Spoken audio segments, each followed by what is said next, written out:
आपके बारे में कहा जाता है फैज़ की रिवायतों के अमीन, कितने अमीन हैं? मुझे चूँकि फैज़ साहब के कलाम से इश्क हुँ। है। उनका जो मिज़ाज है वो ज़रा सूफ़ियाना और कलंदराना था। मेरा भी कुछ वैसा है। हमने देखा कि इन पे रावलपिंडी साज़िश का इल्ज़ाम लगा। गिला करते थे, शिकवा करते थे कि इस मुल्क ने मेरे साथ बहुत गलत किया। कि एक दोस्त ने उनसे एक इंटरव्यू में कहा कि फैज़ साहब देखें ना, आपका दुनिया भर में कितना नाम है, अपने मुल्क में आपको इज़्ज़त नहीं मिली। तो उन्होंने कहा भई इसका बिल्कुल बरक्स है। हमें अपने हिस्से से बहुत ज़्यादा की मोहब्बत मिली है। जेल में कुछ बताते थे कि मेरे साथ बड़ा ज़ुल्म हुआ, तशद्दुद हुआ। मेरे ख्याल में जिस्मानी तशद्दुद तो नहीं, ये करते थे कि कई महीने कैद तन्हाई में डाल दिया। जो एक्टर बनना चाहता है, कोई एक्ट्रेस बनना चाहती है, वो अपना जिस्म बेचती है। ऐसा होता है सर? नहीं, ऐसा नहीं होता। मेरे पास 2 रास्ते हों कि अपना जिस्म बेचो या ईमान बेचो, तो इसमें से मैं फिर जिस्म बेच दूंगा अपना, ईमान तो नहीं बेचूंगा। जावेद अख्तर साहिब, शोमाना आज़मी, ये ख्वाहिश पे इधर आए थे या आपने इन्हें दावतनामा दिया था? हिंदुस्तान का जो भी ऐसा शख्स है जिसका हल्का सा भी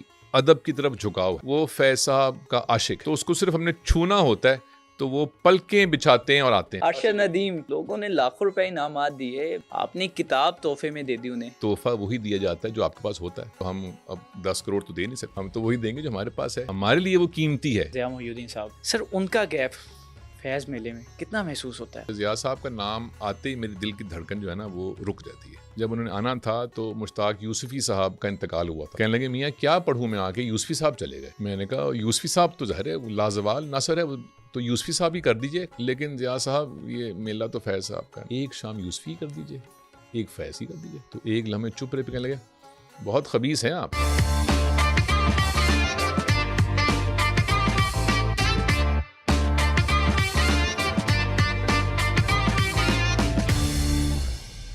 सलाम, खुशामदीद। मैं एहतशामुल्लाह बहलीम हूँ और आप पब्लिक पॉडकास्ट मुलाहिज़ा फरमा रहे हैं। आज प्रोग्राम नहीं है बल्कि बचपन की याद दहानी है। 3/3 के लूसी होंगे साथ में।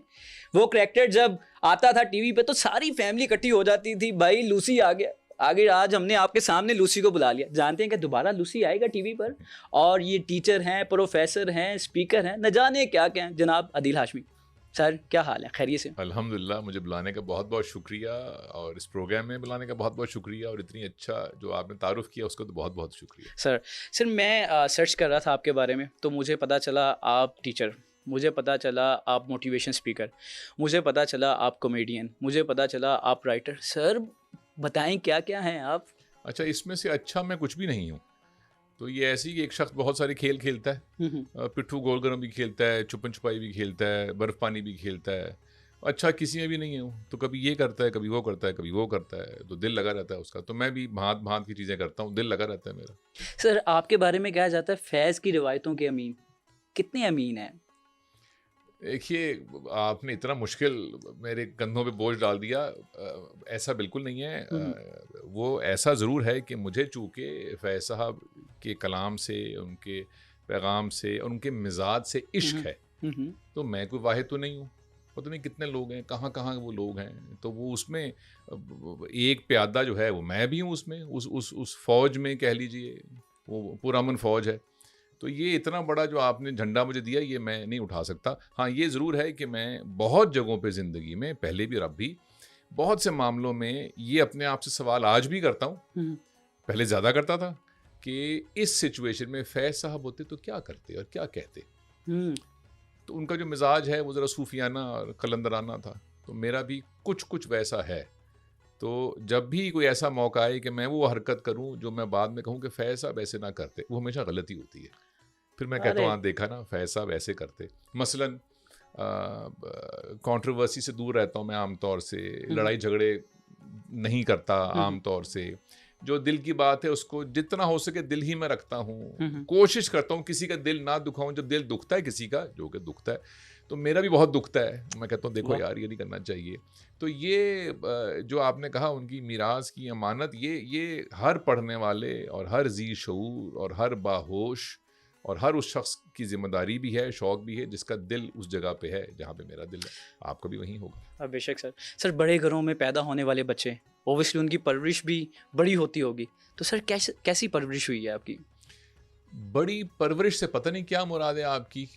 ये मुझे ज़रूर पता है कि इस वक्त या चलो बहुत सालों से जिन चीज़ों को हमारे ख़ानदान में बिल्कुल ऐसे समझते थे कि ये तो सबको पता ही होना चाहिए। जैसे आपको किसी ने छींक मारना तो नहीं सिखाई थी, खांसना तो नहीं सिखाया, हंसना तो नहीं सिखाया, अलिफ बे सिखाई होगी, आपको याद भी नहीं होगा।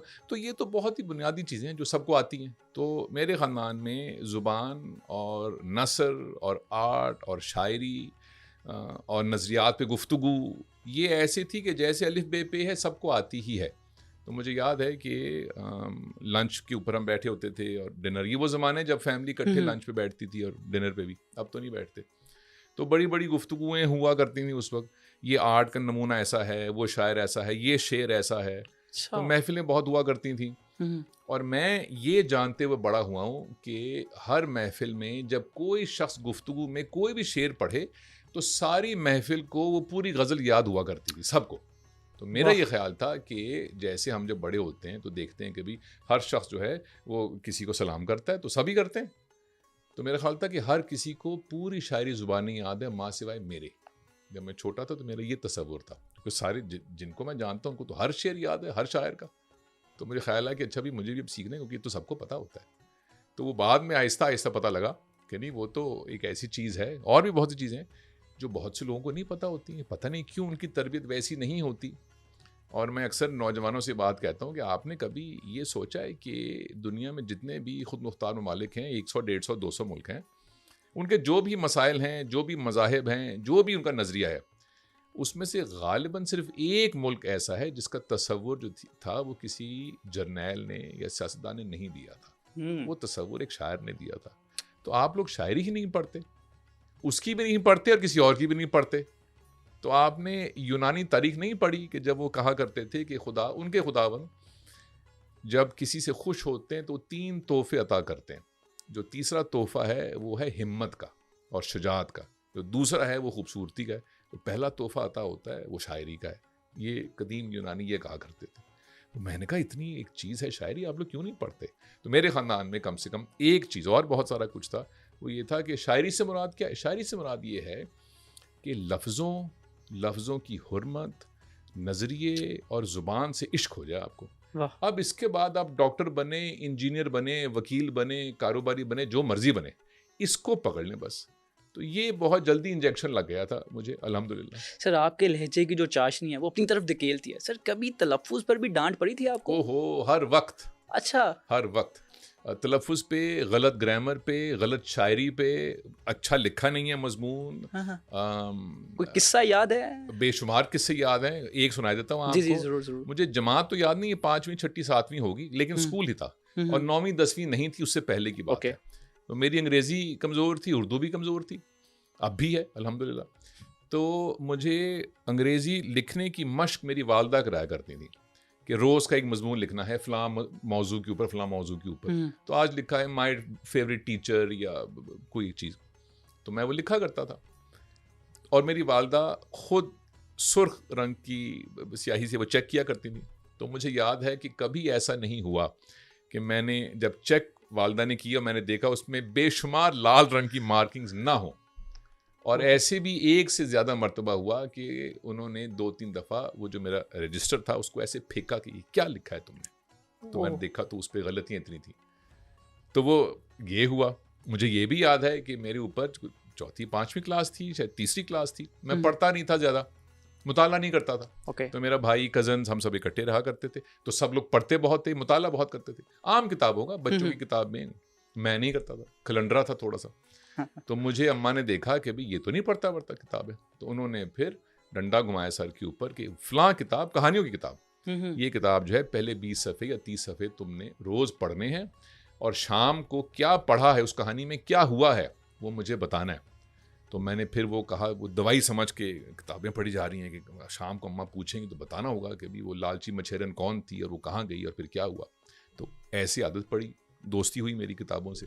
तो सर अब आप अपने बच्चों के साथ भी ऐसा ही? नहीं, वो मैंने बहुत ज़्यादती की बच्चों के साथ, उन पे मैंने वो जुल्म तशद्दुद नहीं किया जो मुझ पर हुआ था, ये जानते हुए कि जुल्म तशद्दुद बहुत बुरी चीज़ है, मुझ पर बहुत जुल्म हुआ है, वो मैंने नहीं किया। यहाँ पे वो सिलसिला रुक गया जो सिलसिला चलता आ रहा था। और भी वजूहात होंगी उसकी। एक किस्सा और सुन लीजिए। मैट्रिक का मेरा इम्तिहान था, मैंने मैट्रिक किया। उस ज़माने में ये ओ लेवल्स, ए लेवल्स की जो बकबक है ये हुआ ही नहीं करती थी, हर कोई मैट्रिक किया करता था।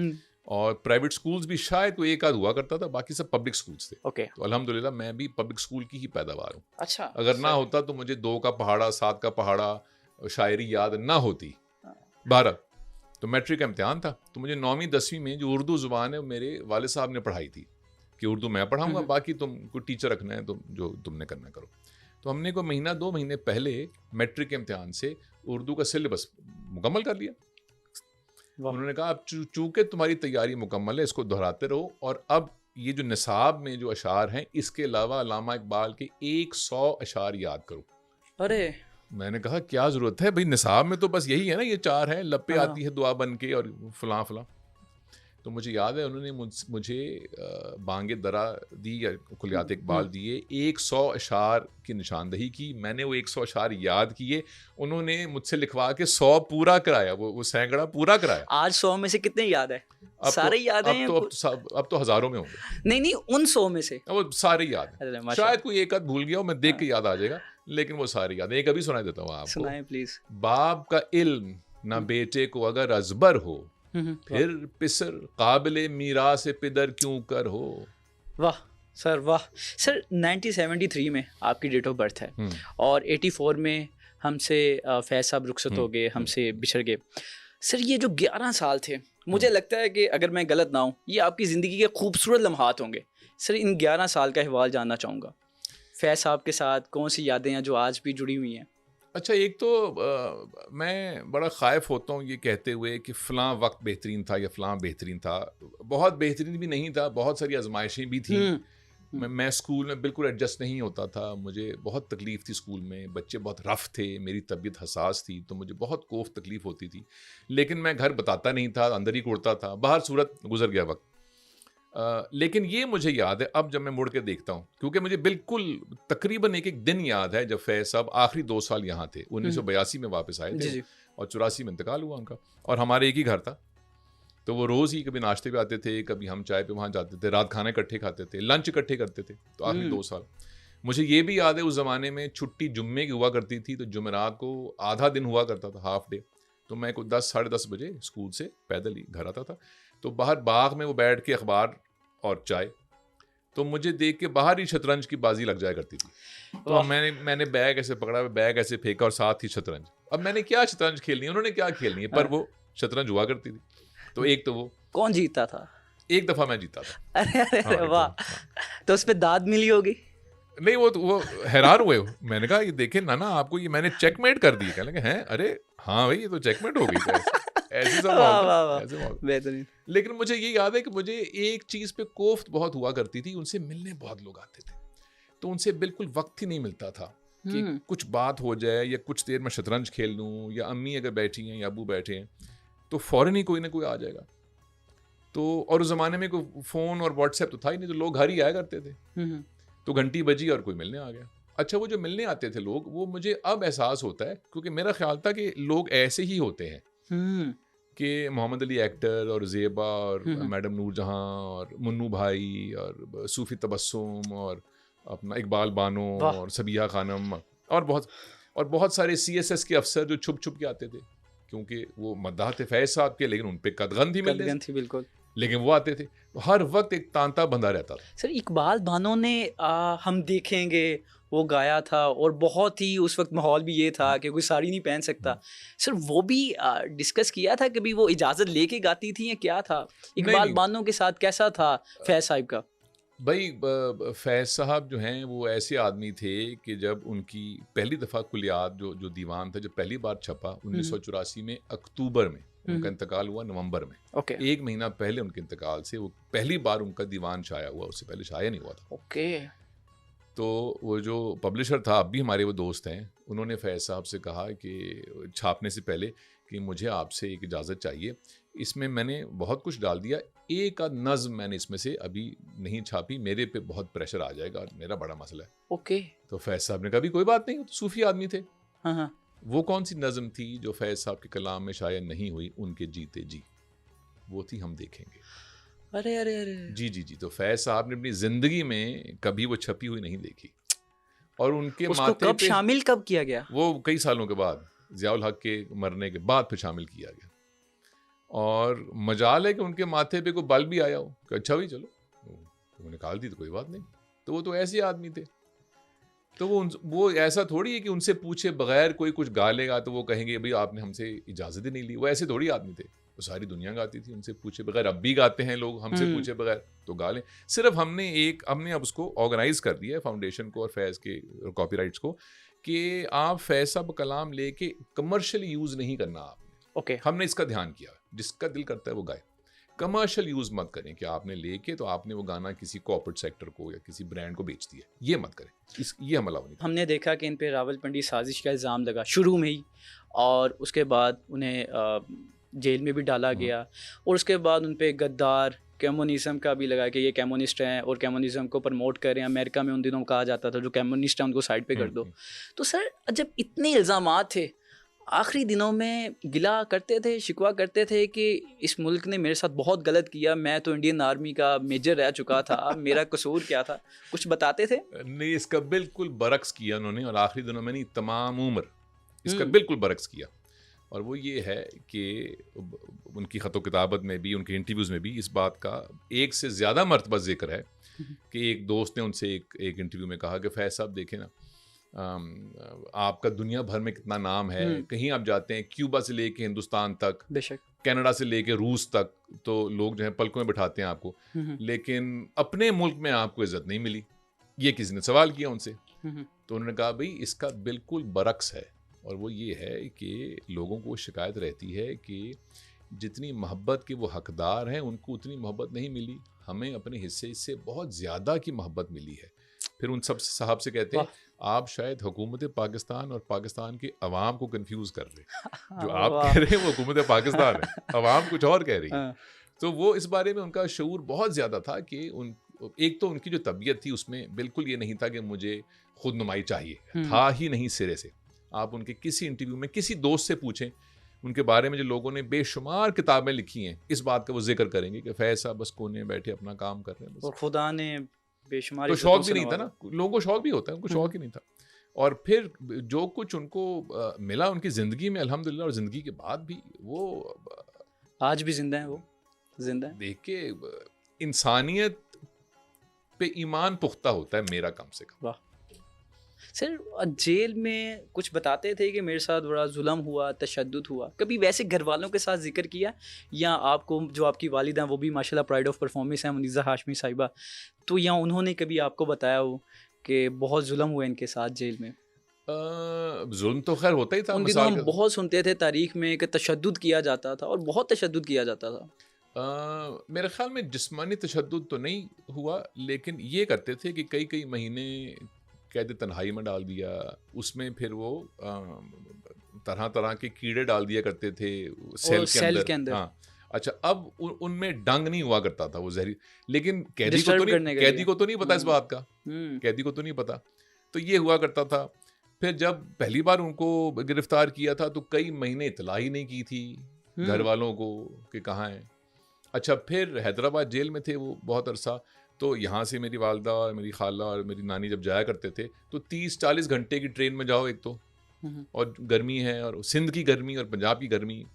तो अब गए हैं 1-1.5-2 दिन, अब ज़ाहिर पैसे भी नहीं थे, तो 3rd क्लास में लकड़ी की सीट बैठ के गए हैं, 2 दिन बैठ के वहाँ गए हैं, तो जेलर ने इनकार कर दिया, मिलने की इजाज़त ही नहीं दी, तो रोते पीटते रहे, उनका नहीं मिलना, फिर वापस आ गए बगैर मुलाकात के। तो उन्होंने, आप देखेंगे कि कभी उनकी किसी शायरी में भी, किसी इंटरव्यू में, किसी गुफ्तगू में कभी आपको कोई तलखी, कोई कड़वाहट का शायबा तक नहीं मिलेगा, कभी नहीं मिलेगा। जो कुछ मिलेगा वो शायरी में ही मिलेगा।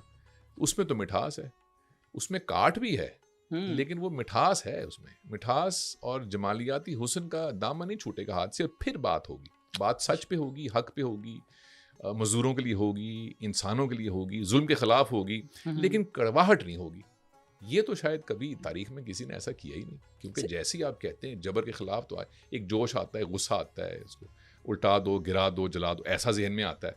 वो जो फैज़ साहब कहते हैं, तो वो मिठास में इनकलाब की बात कर देते हैं। अरे अब ये कौन करेगा भाई, ये कैसे होगा? और तभी फैज़ साहब।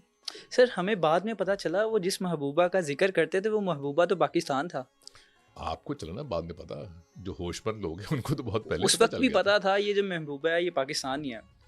उस वक्त तो। और फिर वो आप देखिए उन्होंने एक और उनका काम वो ये है कि आपको उनके कलाम में पाकिस्तान का लफ्ज़ नहीं मिलेगा।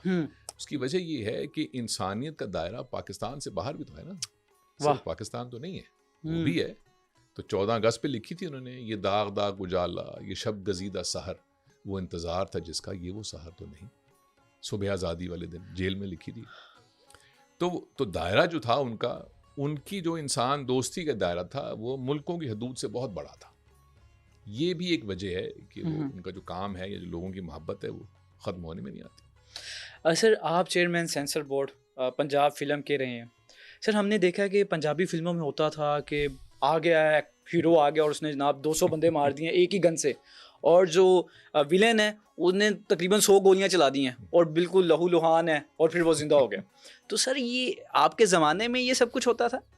एक तो आप फैज़ साहब से सीधा गए पंजाबी फिल्मों में। मैंने फैज़ दोबारा फिर रखा हुआ, मैंने कहा थोड़ा सा आवाम जो है वो हमारे देखने वाले महजूज होते रहे साथ साथ। अच्छा, एक तो जो मेरा जो ज़माना था उसमें ये नहीं था। Okay. बाहर सूरत सेंसर बोर्ड का काम ये नहीं है कि वो जो फिल्म का कंटेंट है वो अच्छा है या बुरा है, या इसमें गोलियां 10 मारी हैं कि 20 मारी हैं, या वो गिर गया है विलन का नहीं गिरा है, ये चेक करना सेंसर बोर्ड का काम नहीं है। सेंसर बोर्ड ने ये चेक करना है कि हमारे पास कुछ गाइडलाइंस हैं कि उसमें मजहबी मुनाफरत ना हो, उसमें कोई ऐसी बात ना हो कि जिससे मुल्क में कोई हंगामा हो सके, कोई इश्तियाल पसंदी हो सके। ये चीज़ें देखने वाली हैं। कंटेंट क्या है, कहानी क्या है, गोलियां उसने 100 मारी हैं कि 50 मारी हैं, उसमें नाच गाना है कि नहीं है, ये सब कुछ डायरेक्टर प्रोड्यूसर ने देखना है। और उन्होंने तय करना है कि फिल्म कैसी बनानी है, कैसे देखने वाले होंगे, कैमरा कहाँ होगा, गाने कितने होंगे, कहानी क्या है। ओ भाई, ये काम सेंसर बोर्ड का तो नहीं है ना। सेंसर बोर्ड ने देखना है कि क्या ये फिल्म अगर लग जाए तो कहीं इससे माशरे में कोई बहुत बड़ी खराबी पैदा तो नहीं होगी। ये काम है, और उसकी बड़ी क्लियर और दुरुस्त मेरी राय में पैरामीटर्स हैं कि भाई ये 2 3 4 चीज़ें देख लें, बस बाकी सब काम सेंसर बोर्ड करेगा। वो भाई जो राइटर है, जो एक्टर है, प्रोड्यूसर है, डायरेक्टर है, वो देखेंगे ना। अमेरिका में कभी सुना आपने कि सेंसर बोर्ड ने कहा ये शॉट अच्छा नहीं है, या ये ऐसे तो हो ही नहीं सकता, ये टॉम क्रूज ने छलांग मार दी है आसमान से, तो ये कैसे बच गया? अरे भाई, ये काम फिल्म मेकर्स का है, सेंसर बोर्ड का नहीं है। और एक और बात भी, मैं नुमाइंदा नहीं हूँ सेंसर बोर्ड का, और मैंने कुछ देर वो जिम्मेदारी निभाई थी बस। और ये ज़माना कोविड के बाद का था शायद, या कोविड के दौरान था, मुझे याद नहीं, के बाद। तो बहुत ही कम फिल्म्स थी उस वक्त, क्योंकि सिनेमाज बिल्कुल बंद थे, तो बहुत कम फिल्म्स आती थी। और वो ये है कि आम तौर से जो बहुत ज़्यादा काबिल फिल्म मेकर्स नहीं होते पाकिस्तान की, वो ये बहाना करते हैं कि जी सेंसर बड़ा स्ट्रॉन्ग है पाकिस्तान में। ओके। तो मैं तो फिल्म मेकर, या मेरा ताल्लुक तो मीडिया से है ना, मैं कोई नुमाइंदा तो नहीं हुकूमत का, किसी भी हुकूमत का।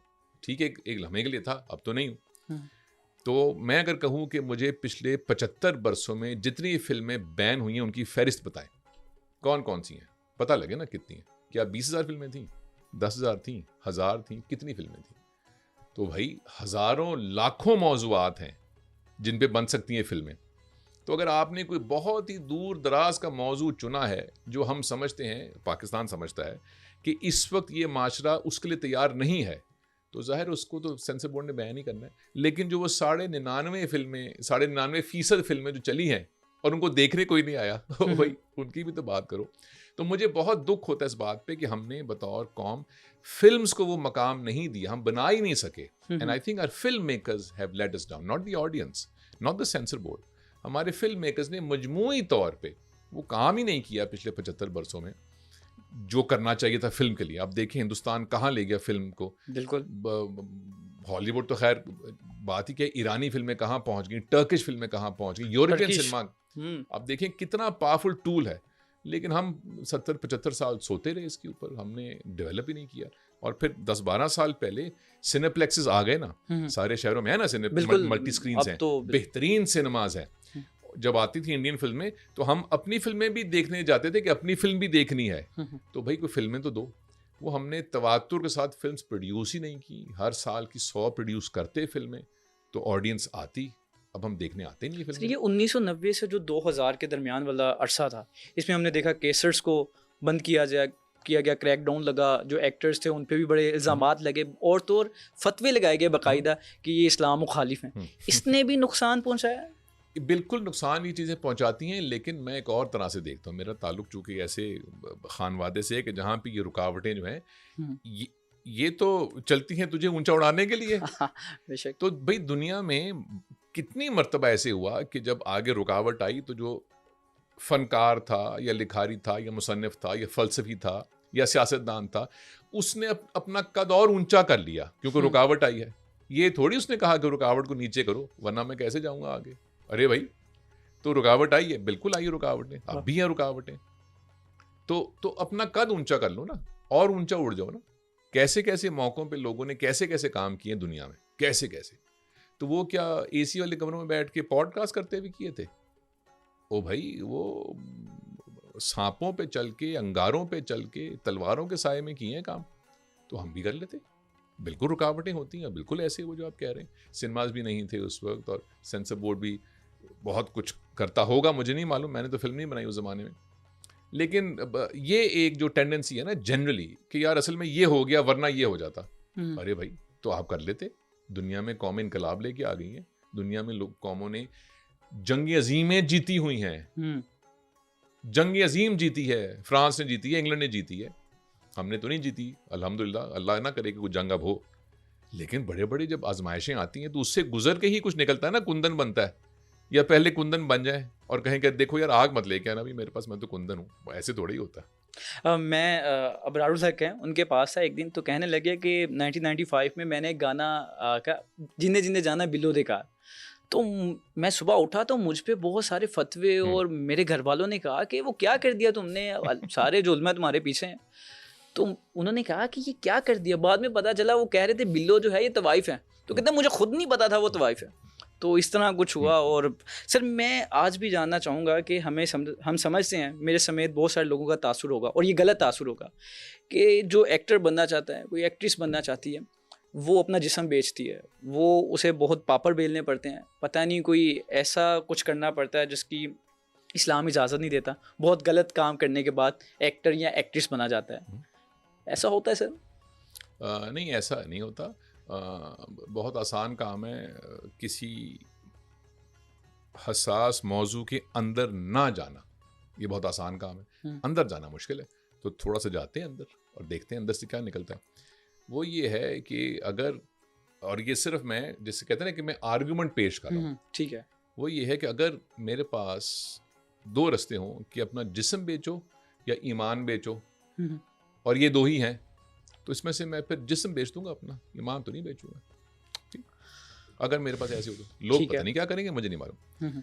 तो एक लम्हे के लिए तसव्वुर करते हैं कि भाई ये काम है, उसका शौक बहुत है, उसके लिए जिस्म बेचना है, एक लम्हे के लिए तसव्वुर करते हैं।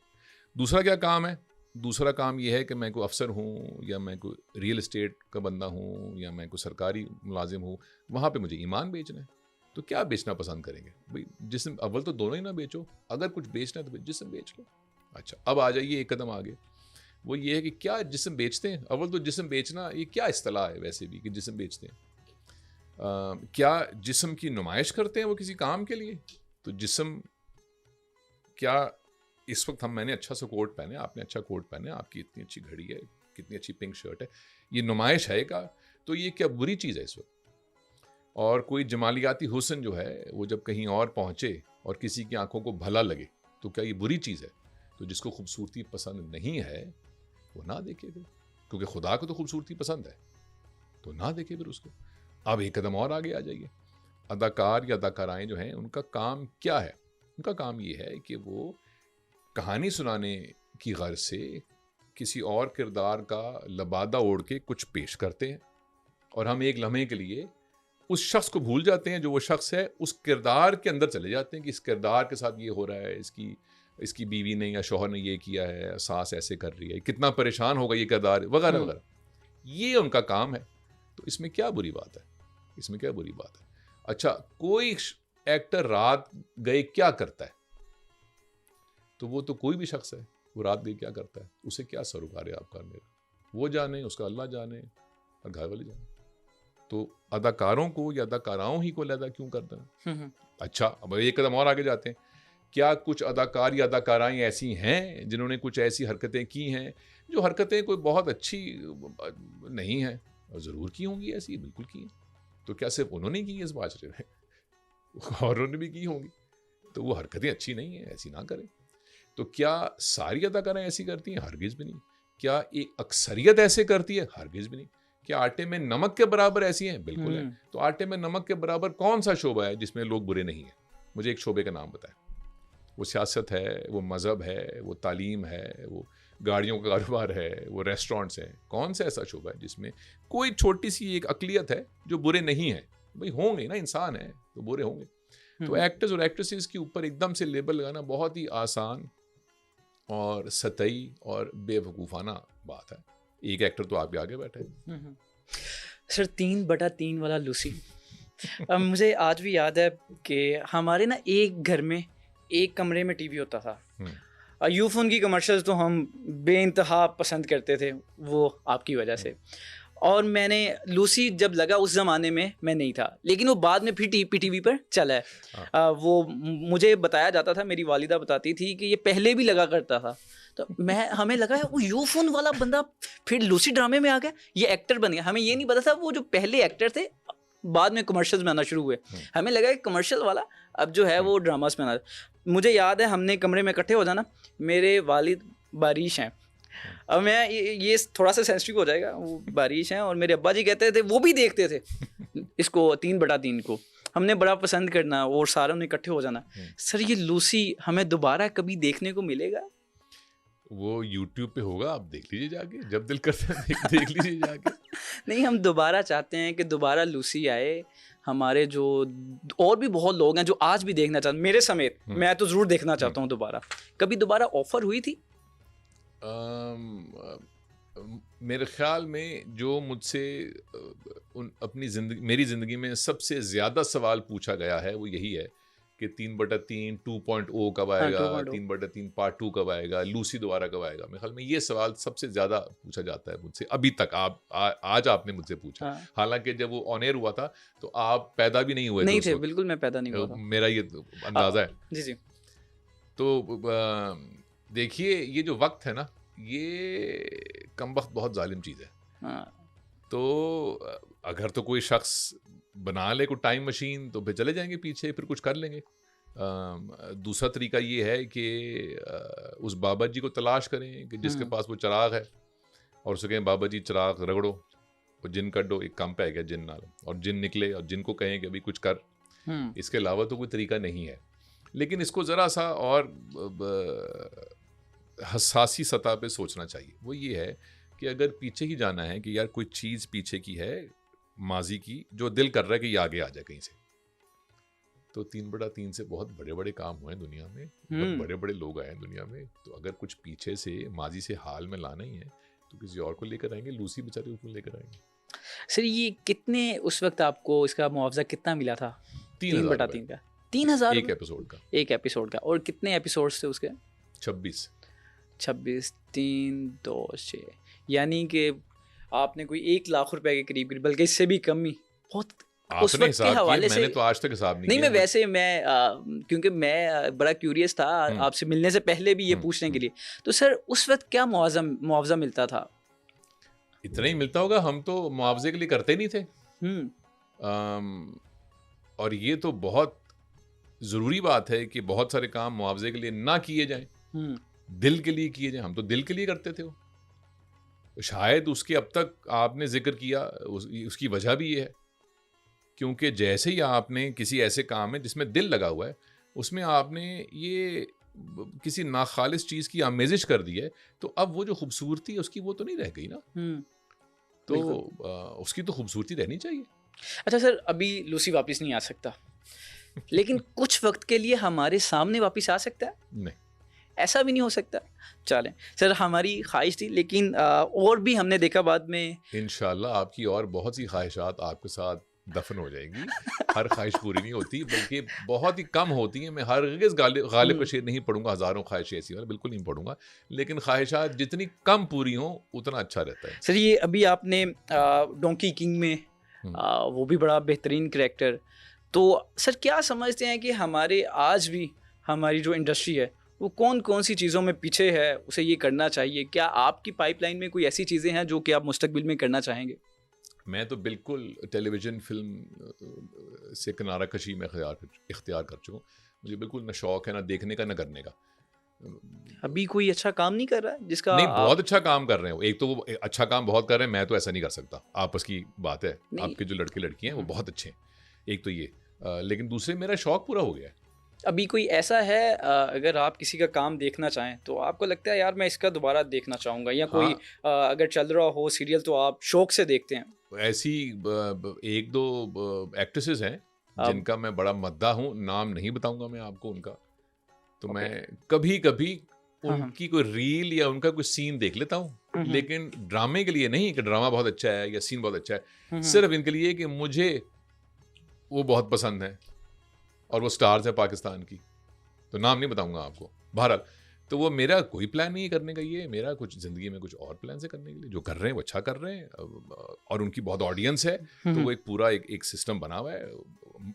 लाखों व्यूज़ हैं उनके, पैसे बहुत मिल रहे हैं, चीज़ें बड़ी चकाचौंध हैं। That's excellent, I wish them all the best. Sir हम इंडिया को कभी बीट कर पाएँगे? बीट से क्या मुराद है आपकी? जैसे कि इंडिया की अनुष्का इंडस्ट्री। शर्मा आएगी या यहाँ पे सजल नहीं, अली नहीं आएगी, ये दोनों नहीं, नहीं तब मैं आजमाई करेंगी और नहीं, नहीं सजल मैं जीत सर जाएगी? मैं बात करना चाहूँगा जैसे कि इंडिया हमने इंडस्ट्री देखी है वो बहुत अच्छे पैसे कमा रही है। अब हम्म, तो वहाँ पे एक मुकम्मल सिटी बना दिया गया है, वो बल्कि पुराना ही है। तो उस मुकाबले में क्या हम उनके आधे भी आ सकेंगे? हम अपनी जो हमारी इंडस्ट्री है उसको थोड़ा-सा ऊपर लेकर चले जाएँ, फिर भी हम मुझे लगता है आधे से आधा भी नहीं उन तक पहुँच पैसों सकेंगे। की बात कर रहे हैं। पैसों की बात भी का की जा सकती है और कंटेंट की बात भी की जा सकती है। अब कंटेंट का मुआवजा तो मुश्किल है करना किसी चीज़ का। अभी हुँ, तो हमारे पास कंटेंट इज्तिमाई तौर पे या मजमूई तौर पे है ही नहीं ना, हुँ, हुँ। फिलहाल तो है ही नहीं। इक्का दुक्का कोई चीज़ आती है ही नहीं। तो पहले तो हम बनाएं 200-400 फिल्में साल की, तो फिर मुकाबला करेंगे। और मुकाबला कैसे करेंगे भी कंटेंट का? अच्छा, अभी ऑस्कर में कौन गया है, या ऐसे ही करेंगे। तो वो मुकाबला मुश्किल है, पर उसके लिए कुछ मेज़ पे लाएंगे तो मुकाबला होगा ना। हम तो हुँ, खाली हाथ हैं। वो फैज़ साहब का एक मिसरा है कि जो उम्र से हमने भर पाया सब सामने लाए देते हैं। तो हम तो सामने कुछ लेके ही नहीं आए अभी तक, तो कोई फिल्म ही नहीं है, किसका मुकाबला करेंगे? एक चीज़। अच्छा, अब उन्होंने करीबन 100 सवा 100 साल लगा के अपनी फिल्म का कारोबार और फिल्म का जो पूरा एक इकोसिस्टम है उसको बनाया, बहुत तवज्जो से, बहुत ध्यान से। और आप देखिए जिस तरह पाकिस्तान के जो पॉप सिंगर्स हैं, सारी दुनिया में नाम है उनका, हुँ, हुँ। हिंदुस्तान समेत। बिल्कुल। हिंदुस्तान के किसी पॉप सिंगर का कोई नाम नहीं है, उनका नाम है फिल्म के जो प्लेबैक सिंगर्स हैं। हमारा प्लेबैक सिंगर कोई है ही नहीं, क्योंकि फिल्म में गाने कोई नहीं है। तो हमारी स्ट्रेंथ बिल्कुल फ़र्क है, हमारे पॉप सिंगर्स हैं उनके नहीं है। उस तरह हमारे पास फिल्म्स हैं ही नहीं, और उनकी इंडस्ट्री इतनी बड़ी उन्होंने कर दी है, उनके जो ब्रांड्स हैं वो इतने बड़े हैं, उनकी मार्केट इतनी बड़ी है, तो तभी तो उनको इतने पैसे मिलते हैं। तो भाई हम उस मार्केट में जाएंगे तो ही पैसों पे मुकाबला करेंगे ना। हमारी एक परचून की दुकान है, उनका एक डिपार्टमेंटल स्टोर है। अब ये छोटी दुकान क्या मुकाबला करेगी? भाई कोई स्टोर तो बनाओ पहले, हुँ, उसके हुँ। चलो आधे साइज का बना लो। हमारे ब्रांड्स, हमारी मार्केटिंग की स्पेंडिंग, हमारे स्टार्स वो ग्लोबल हैं ही नहीं अभी तक। हमने इस पे तवज्जो ही नहीं दी। आप देखिए उनके दर्जनों ऐसे रिसाले हैं, अब तो पता नहीं हैं कि नहीं हैं, जो सिर्फ फिल्म इंडस्ट्री की ही बात करते हैं, कंट्रोवर्सी और ये और वो रिसाले। फिर उनके टीवी चैनल्स हैं जो हुँ, सिर्फ हुँ। फिल्म इंडस्ट्री ही की बात करते हैं। बिल्कुल ऐसे। उनके न्यूज़ पेपर के सेक्शन जो सिर्फ फिल्म इंडस्ट्री की बात करते हैं। तो ये सारा कुछ जो है, इससे फिल्म उनकी ऊपर आती हैं कि ये हुआ, वो इस एक्टर ने वो किया, वो वहाँ गया, उसने ये किया, उसने वो किया। अरे तो इससे वो ब्रांड्स बनते हैं, फिर उनके ब्रांड्स बहुत बड़े बड़े, फिर उनका आपस की बात है, काम भी बहुत अच्छा है। हुँ। कौन सा ऐसा शख्स है पाकिस्तान में जो इंडियन गाने नहीं सुनता, पुराने गाने नहीं सुनता? अगर वो आज का नहीं सुनता तो हुँ, हुँ। मैं तो दोनों ही सुनता हूँ। कौन सा ऐसा शख्स है जो बड़े शहरों में कम से कम जो मेहंदी पे अगर किसी ने डांस करना है तो कौन से गानों पर डांस करने का इम्कान ज़्यादा है? उनके गाने होंगे ना, हुँ, हम तो हुँ। बनाते नहीं गाने। सो उन्होंने उस एक सारे, जवाद भाई वाला भी होता था, हाँ, आई मेहंदी की ये रात। तो उन्होंने मुनज़्ज़म कर दिए बहुत ज़्यादा। हमने तो कोई भी चीज़ मुनज़्ज़म नहीं की, उन्होंने बिज़नेस मुनज़्ज़म कर दिया, उन्होंने क्रिकेट मुनज़्ज़म कर दिया। हुँ। आप उनकी क्रिकेट देखें, सिर्फ उनकी इंतज़ामिया देखें और हमारी देखें, बस। तो फ़िल्म तो बहुत दूर की बात है अभी, हम तो अभी बैट बॉल ही ठीक नहीं कर सके। और ये पुरानी बात नहीं है, 1987 की, आप पैदा कब हुए थे? मैं तो सर 2000। 2000 में, लेट हो गया। 1987 में, 1987 में मेरी उम्र थी 14 बरस। हुँ, हुँ। और आधा लाहौर गया था कज़ाफ़ी स्टेडियम, मैं भी शामिल था उसमें। तो पाकिस्तान और ऑस्ट्रेलिया का वर्ल्ड कप का सेमीफाइनल था, वर्ल्ड कप का सेमीफाइनल। वो कहाँ हुआ था? कज़ाफ़ी स्टेडियम में। और हम देखने गए थे और वो हम मैच हार गए थे और वो पाकिस्तान और हम रोते हुए आए थे, और आज तक वो दाग नहीं धुला हमारे दिल में जो वहाँ देखने गए थे। So in 87 we were hosting the cricket world cup. आधा यहाँ हुआ था, आधा इंडिया में हुआ था, लेकिन यहाँ वर्ल्ड कप हुआ था। तो आप सोच सकते हैं कि अब क्रिकेट का वर्ल्ड कप पाकिस्तान में हो, तो बजाय अभी ये एशिया कप होने वाला है अगले अब साल। एशिया कप तो कुछ भी नहीं है ना। अगर हमने आज से 35 बरस पहले, 40 बरस पहले वर्ल्ड कप किया था, तो अब तो यहाँ पे ओलंपिक्स होनी चाहिए ना। तो अब तो PSL का मैच होता है, तो अब लाहौर या कराची की ट्रैफिक जैम हो जाती है। अरे भाई, तो हमने कुछ भी नहीं किया। और आप उनकी IPL देखें, सिर्फ उन देखेंगे उन्होंने इन्वेस्ट कैसे किए उस एक ब्रांड के ऊपर, तो आप हैरान रह जाते हैं देख के उसको। तो हमने मजमूई तौर पे बड़ा जुल्म किया है इस मुल्क के साथ कि विजन नहीं दी किसी भी चीज़ की, ना स्पोर्ट्स की, ना आर्ट्स की, ना साइंस की, ना पॉलिटिक्स की, ना एजुकेशन की। This is no vision and I miss that. उसका एक विक्टिम जो है वो क्रिकेट है, एक विक्टिम उसके हमारी आर्ट्स है। हमारे पास आर्ट्स है ही नहीं, फिल्म हमारी है ही नहीं। जो बेचारा स्टार खुद ही कुछ कर ले वो कर ले, लेकिन इंफ्रास्ट्रक्चर ऐसा कोई नहीं मिलेगा उसको कि उसको बाउंस करके वो ऑर्बिट में चला जाए। तो ये मुझे दुख होता है इस बात का। सर, हर साल एक मेला होता है जो हम सबको खींच के ले जाता है अलहमरा आर्ट काउंसिल में, और वो मेला है फैज़ मेला, जहाँ पे हमने इंडिया से कुछ एक्टर्स भी आते देखे, कुछ बड़े नाम आते देखे, जिसमें मैंने कुछ नाम लिखे हैं: जावेद अख्तर, शुबाना आज़मी, ओमपुरी, नसीरुद्दीन शाह। सर, इन तमाम लोगों को ये मेला जब खींच के लाता है, वहाँ एक अजीब माहौल होता है। मैं जाता रहता हूँ। सर, इस मेले से पीछे मैं जानना चाहूँगा, इसका आगाज़ कैसे हुआ, कब हुआ? ये शुरू तो फैज़ साहब के इंतकाल के बाद ही हो गया था, 85-86 में ही। ओके। और उस वक्त मुनज़्ज़म नहीं था, और ये मज़दूर, किसान ऐसे लोग किया करते थे, और ओपन थिएटर में हुआ करता था। ओके। और कोई भी आ जाए स्टेज के ऊपर पूरा दिन का, और कोई भी परफॉर्म कर ले आके, तो कोई चिमटे वाला आ रहा है, तो कोई जुगतबाज आ रहा है, तो कोई जादूगर आ रहा है, तो कोई बगैर किसी वो कुछ वैसे ही आ रहा है। हाँ, कोई काफियाँ गा रहा है आगे, तो कोई फोक म्यूजिक गा रहा है आगे। तो ये चला करता था। वो बहुत साल चलता रहा। लेकिन एक बड़ा जुल्म है दुनिया के निज़ाम में कि हर काम के लिए कुछ रुपए पैसे की जरूरत होती है। वो कई साल फिर 90s तक चलता रहा, फिर वो पैसे ख़त्म हो गए, फिर ये हुआ कि चीज़ें महंगी होती गई, वेन्यू के पैसे नहीं हुआ करते थे वगैरह वगैरह। फिर ये कुछ साल बंद हो गया। फिर अब हमने कब से कब तक बंद हुआ ये? अर्ली 2000 से लेकर 2008, 9, 10 तक। फिर मैं, मेरी फैमिली और कुछ लोग कुछ बड़े हो रहे थे उस वक्त, हमें तो बचपन में याद है ये फैज़ अमन मिल। फिर हमने सोचा कि इसको रिवाइव करना चाहिए और इसको आज के दौर के हिसाब से इसको बनाना चाहिए। तो ये सिर्फ एक ऐसे गुजरते गुजरते मेला ना हो, ये एक मुनज़्ज़म मेला हो, एक फेस्टिवल की शक्ल इख्तियार कर ले। और हम पे बहुत प्रेशर था कि इसको अदबी मेला कर दो, लेकिन ये अदबी मेला नहीं है। आप देखते हैं इसमें अदब अपनी जगह, लेकिन और बहुत कुछ है। बिल्कुल। क्योंकि फैज़ साहब का एक और भी उनको एक शौक था कि जो एंटरटेनमेंट है वो भी अवाम तक पहुंचनी चाहिए। वो सिर्फ जो अशराफिया हैं उनकी मिल्कियत नहीं होनी चाहिए। तो हमारी कोशिश ये होती है कि जितना भी हम कर सकें तो एंटरटेनमेंट जो है वो आम लोगों तक पहुंचे। तो हमने फिर 2014 में शुरू किया था ये, और हम चलते जा रहे हैं। मुझे याद है कि जब पहला किया था तो शायद 80 लोग आए थे टोटल। जी। तो अब मैं किसी से कह रहा था कि पिछले साल 150 तो हमारे सिर्फ मेहमान बैरून मुल्क से आते हैं, जो डेलीगेट्स होते हैं, जिन्हें स्टेज पे बोलना होता है। तो ये 10 साल में हुआ है, लेकिन ये लोगों की मोहब्बत है। अब तो 3 दिन हो गया ना? अब 3 दिन हो गया। 3 दिन होता है वो। और कई महीने पहले हमें बड़े बड़े आर्टिस्ट की और स्पीकर्स की फरमाइशें और सिफारिशें आती हैं कि भाई हमने आना है। अच्छा, मेरा यही सवाल था आगे वाला। आप खुद इनवाइट करते हैं लोगों को, या इनकी ख्वाहिश होती है कि हम इस मेले में आना चाहते हैं, शिरकत करना चाहते हैं? दोनों होता है। हमारा एक बहुत अच्छे हमारा एक बोर्ड है 8, 10, 12 लोगों का, जो ये तय करता है। उसमें बड़े बड़े नाम हैं जो इस काम को समझते हैं, सियासत को समझते हैं, मुल्क का मिजाज समझते हैं, लोगों का मिजाज समझते हैं। तो वो जो हमारे बोर्ड मेंबर्स हैं वो तय करते हैं कि प्रोग्राम को हमने कैसे वज़ा करना है, क्या क्या कुछ आना चाहिए। तो ये हमें ज़रा बचा बचा के चलना पड़ता है, क्योंकि आपको पता ना इस मुल्क में जितने खैर खा होते हैं, दुश्मन भी कम नहीं होते। सर ये जो हैं जावेद अख्तर साहिब, शोमाना आज़मी, ओम पुरी, नसीरुद्दीन शाह, रज़ा मुराद, ये ख्वाहिश पे इधर आए थे या आपने इन्हें दावतनामा दिया था? देखिए, हिंदुस्तान का जो भी ऐसा शख्स है जिसका हल्का सा भी अदब की तरफ झुकाव है, हल्का सा भी है, उसको ज़रा सा भी शौक है, वो फैज़ साहब का आशिक है। अरे तो उसको सिर्फ हमने छूना होता है, तो वो पलकें बिछाते हैं और आते हैं हमारी तरफ, हमेशा पलकें बिछाते हैं।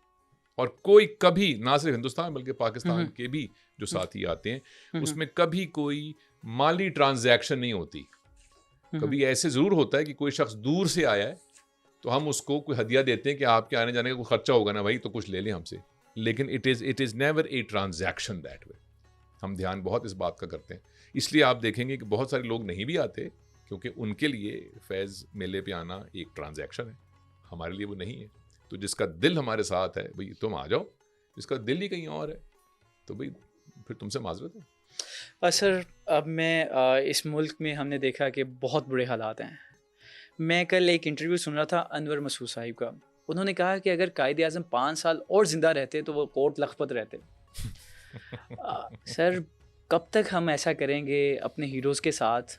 हमने फातिमा जनाबी देखी, हमने जुल्फ़कार भुट्टो अब देखें वो आ गया कि वो गलत हुआ जो हुआ, और तो और हमने कुछ ऐसा भी सुना उनके बारे में कि शायद अगर बताएंगे तो उसको भी हटा दिया जाएगा। तो सर हम अपने हीरोज़ का मरने के बाद तक, उससे पहले हम क्यों नहीं अपने हीरोज़ को मानते? मुझे इस बात का इल्म नहीं है कि क्यों नहीं मानते। और ये जो आपने कहा मुल्क के हालात बुरे हैं, ये एक ऐसी दो धारी की तलवार ही है। इसमें तो कोई बहस नहीं है कि हालात बेशुमार बेहतर होने की गुंजाइश है, बहुत ही ज़्यादा। ओके इसमें तो कोई बहस ही नहीं है, ना ही मुझे पढ़ने, क्योंकि सबको मालूम है, वो सियासत हो, वो पॉलिटिकल विक्टिमाइजेशन हो, वो इक्तिसादी मसले हो, वो तालीम हो, वो ट्रैफिक हो, वो इंटरनेट हो, वो कुछ भी हो, किसी भी चीज़ को हाथ लगाएं तो लगता है कि दीमक ज़्यादा है। बाहर तो ठीक है, ज़रा से यूं करोगे तो वो अंदर से खोखली है। वो अपनी जगह ये है। एक और तरफ भी आते हैं, क्योंकि गुफ्तगू यहाँ ख़त्म नहीं करनी चाहिए कि देखो बहुत बुरे हालात हैं, क्योंकि फैज़ साहब इस बात पे नाला होते, यहाँ भी आना चाहिए। वो कहते हैं कि हल्का किए बैठे रहो एक शमा को यारो, कुछ रोशनी बाकी तो है, हर चंद के कम है। तो अब वो रोशनी बाकी तो है, मैं आपको थोड़ी सी बता देता हूँ कि वो क्या रोशनी है जो बाकी है, और अल्लाह करे कि ये रोशनी जो है ये और बढ़े। वो ये है कि आप और मैं इस माहौल में बैठ के गुफ्तगू कर रहे हैं। हम जब यहाँ से बाहर निकलेंगे तो हमारी गाड़ियों के ऊपर मिसाइल नहीं फेंके जाएंगे। हमारी माएँ बहनें, हमारी ख़वातीन अल्हम्दुलिल्लाह जो हैं, वो घर से बाहर निकलते हुए घबराती नहीं हैं। हम जब रात को सोते हैं तो ये सोच के नहीं सोते कि जब सुबह उठेंगे तो बैंक बंद होंगे इस मुल्क में और बाहर बमबारी हो रही होगी। ऐसा नहीं होता।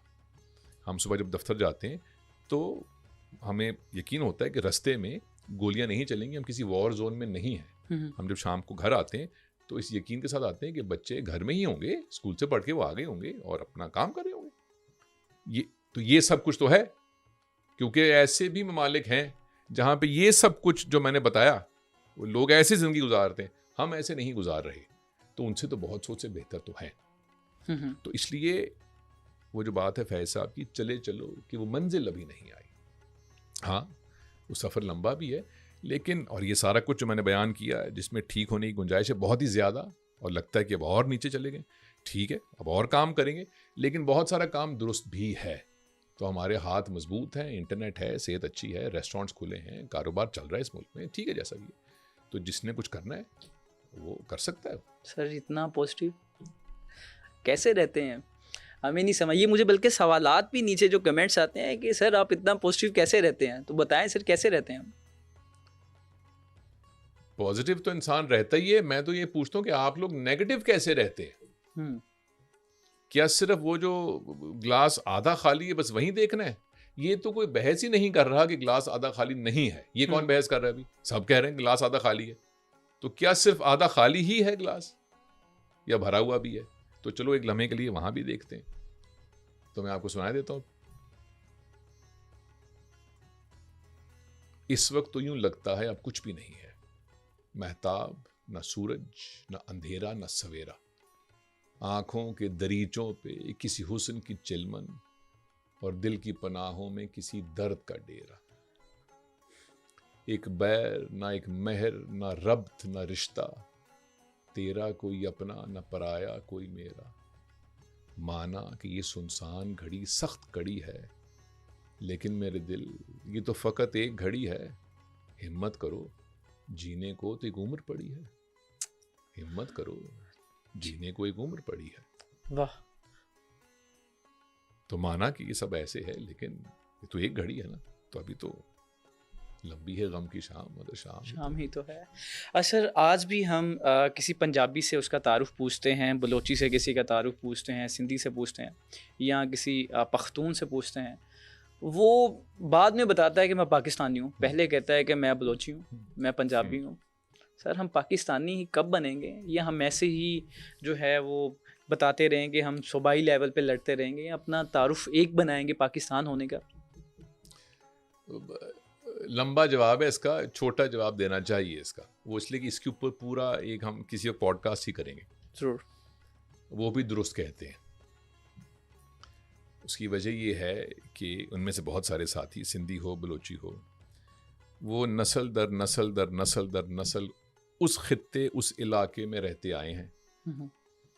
न जाने कितनी पुश्तों से, हमें तो इल्म ही नहीं है, कितनी दिहाइयों से, कितनी सदियों से रहते आए हैं वो कबीला वहाँ पे या वो बिरादरी, हमें क्या मालूम। तो पहले तो वही है ना, ये तो बने 1947 में आकर, वो उससे पहले तो वो वही थे, वो जो भी चलते आ रहे हैं। तो वो भी हक बजाने भाई कहने में कि भाई हम तो पश्तून हैं या सिंधी हैं या फलाना है जो भी। तो उनको इस बात की तो एक माफ़ी होनी चाहिए इस बात पे कोई शख्स। ये फिर आगे आ जाइए, वो ये है कि जब वो और मैं और आप और हर कोई ये महसूस करेगा कि वो सब्ज रंग की जब टोपी पहने तो हमें सजेगी वो, तो वो पहन लेंगे टोपी सब्ज रंग की। अभी वो महसूस नहीं करते, उसकी क्या वजह है?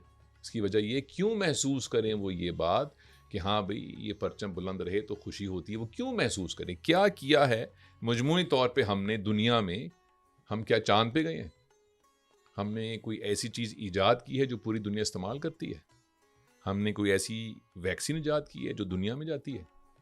हमारे जो भी जिसका नज़रिया अपनी जगह, लेकिन जो नोबेल प्राइज़ विनर्स हैं इस पाकिस्तान में, जो भी दो हैं जी, उनको मुल्क से बाहर निकाल दिया।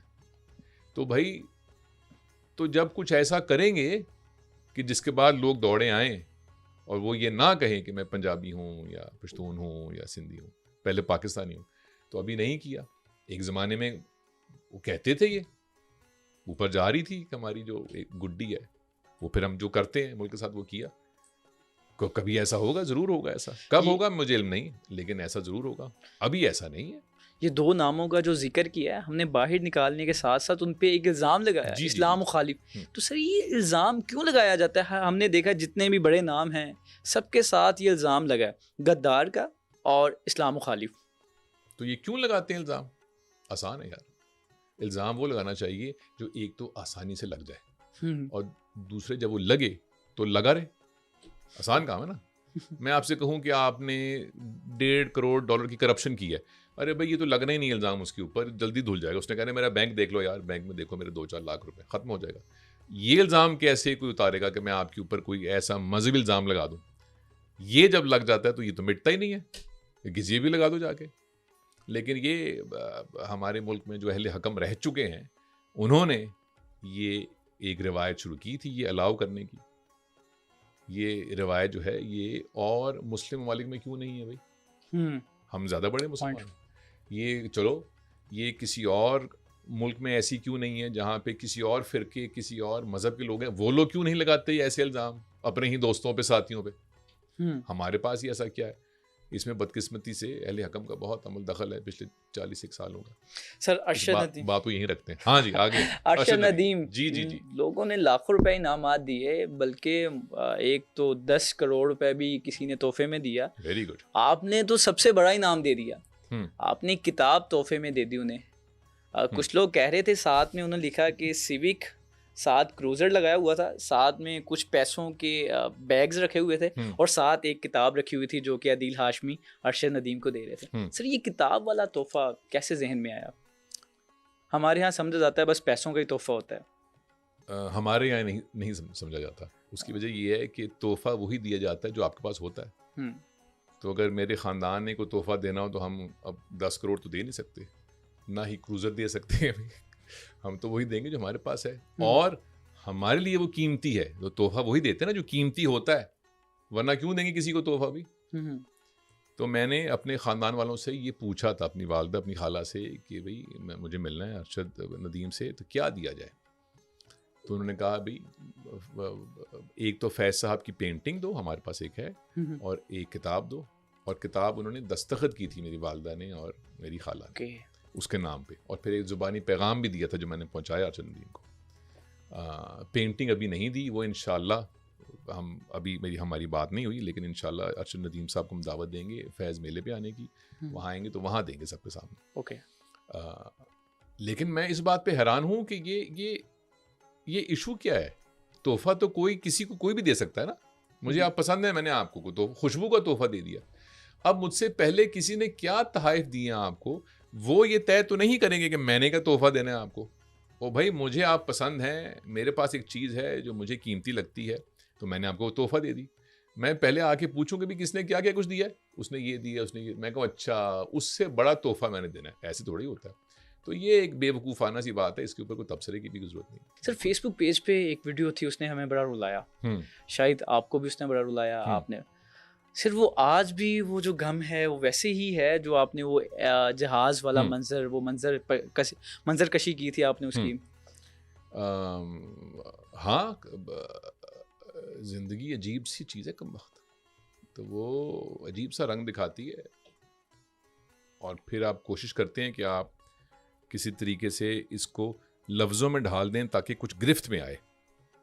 लेकिन कुछ एहसास ऐसे होते हैं जो लफ्ज़ों में नहीं ढल सकते, उनको बस महसूस ही किया जा सकता है, तो ढालना भी नहीं चाहिए।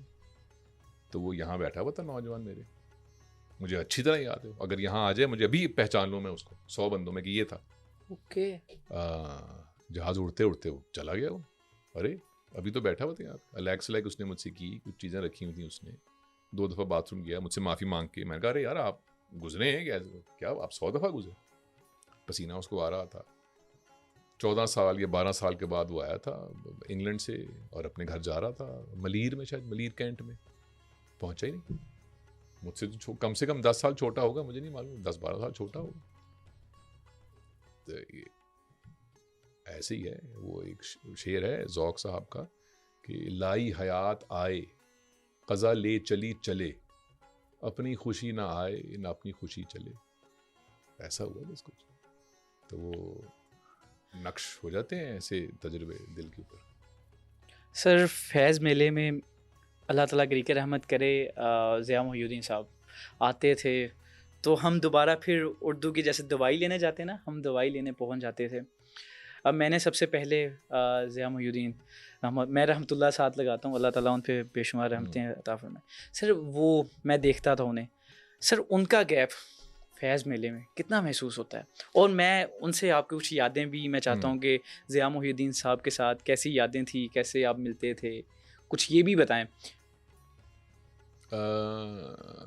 मुश्किल सवाल कर दिया आपने, अगले पॉडकास्ट में करते हैं, क्योंकि ज़िया साहब का नाम आते ही मेरे दिल की धड़कन जो है ना वो रुक जाती है अभी भी। रिवायती बातें हो जाएंगी बहुत सारी।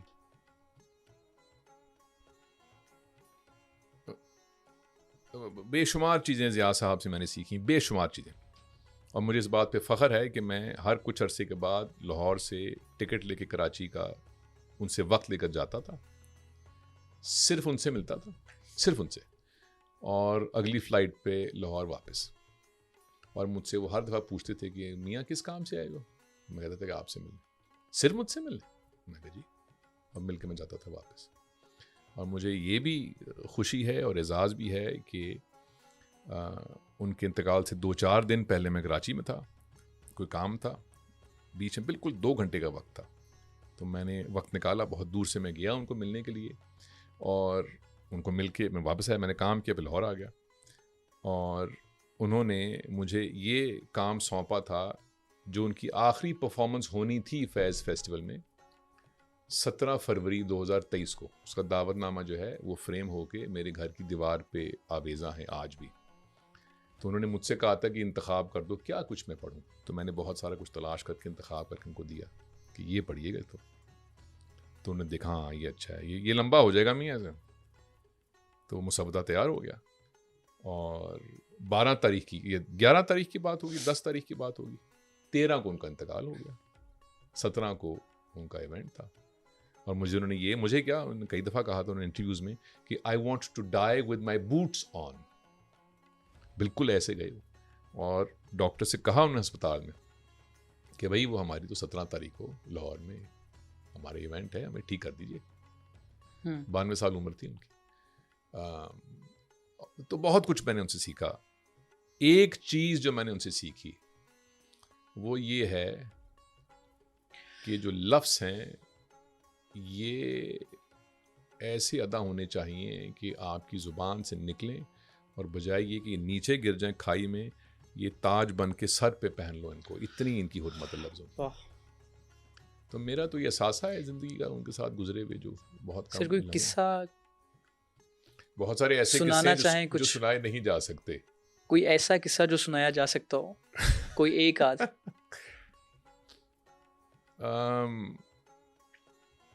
एक सुनाई देता हूँ आपको। जी जी जरूर। जब पहली मर्तबा फैज़, वो पहले 2-3 साल नहीं आए फेस्टिवल पे, उनकी डेट्स नहीं थी। फिर मैंने फिर कहा कि आपने आइंदा साल आना है, तो वो उनसे तय हो गया।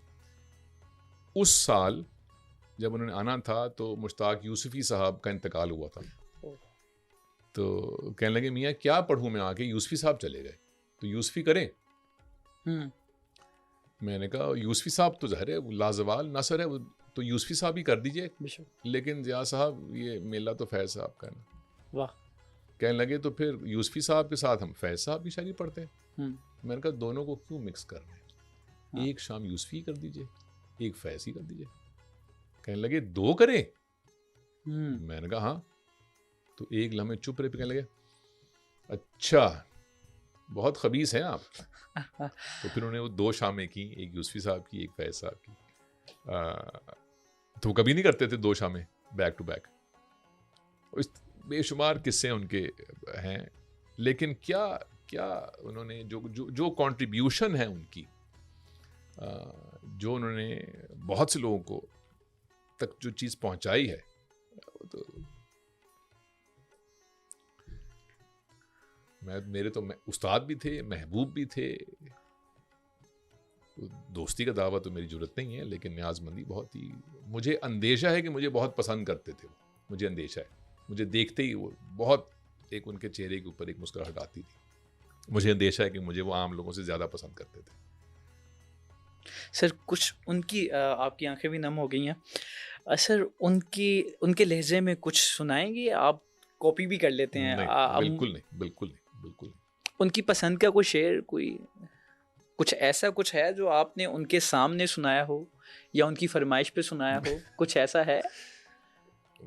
आप लोगों का मसला ये है कि आपका ये ख्याल है कि जो परफॉर्मर्स होते हैं ना वो नुमाइश बहुत करते हैं। वो बिल्कुल नुमाइश नहीं करते। जो जेन्युइन परफॉर्मर्स होते हैं, तो ज़िया साहब से अगर आप मिलते निजी महफिल में और किसी शख्स को ना मालूम हो कि ये शख्स अदाकार है, तो आप तसव्वुर भी नहीं कर सकेंगे कि ये शख्स एक्टर है, क्योंकि वो आराम से बैठ के बस गप लगा रहे।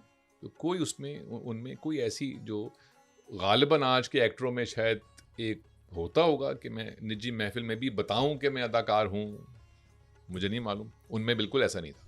हमें वो शेक्सपियर वाला भी याद है, और वो कह रहे हैं वो क्या कमाल है, एक एक सर वो बहुत बहुत अच्छा। आपका तो वक्त गुजरा है सर। आखिर में ऐसा हो ही नहीं सकता आपसे कुछ सुने ना, और अगर आप वो सुना दें कि हम देखेंगे, वो भी मुझे लगता है आज भी उसकी ज़रूरत है इस गज़ल की।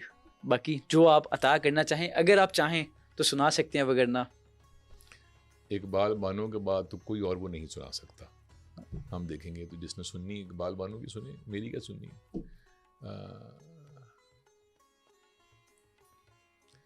हम पर तुम्हारी चाह का इल्ज़ाम ही तो है, दुश्नाम तो नहीं है, ये इकराम ही तो है। दिल मुद्दई के हर्फ मलामत से शाद है, ऐ जाने जान ये हर्फ तेरा नाम ही तो है। वाह। दिल नाउमीद तो नहीं, नाकाम ही तो है।